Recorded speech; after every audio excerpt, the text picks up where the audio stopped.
రప్ప నరుకుతా ఒక్కొక్కటి. గంగమ్మ తల్లి. నా పేరు పుష్పరాజు. సార్ కెమెరా వైపు చూసి చెప్పండి సార్.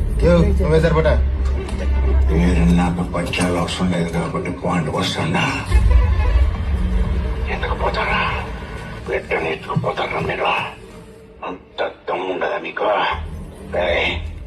కొడకల్లారా, ఇప్పుడు శబ్దంగా చెవులు నెలేసుకునేదంటే నీకు ఈశ్వరం నుంచి గంట టైం ఇస్తానా? ఆ బిడ్డని యాడ్ నుండి ఎత్తుకుపోయారా ఆడనే దింపాలా? అట్ట కంప్యూటర్ క్లాస్ పోయినట్టు అట్ట పోయి ఎట్ట వచ్చినట్టున్నదిరా. అట్ట కాదు నా బిడ్డ ఉన్న తలలు నరికినట్టరా రప్ప నరుకుతా ఒక్కొక్కటి. గంగమ్మ తల్లి జాతరలో ఏట తలలు నరికినట్టరా రప్ప నరుకుతా ఒక్కొక్కటి.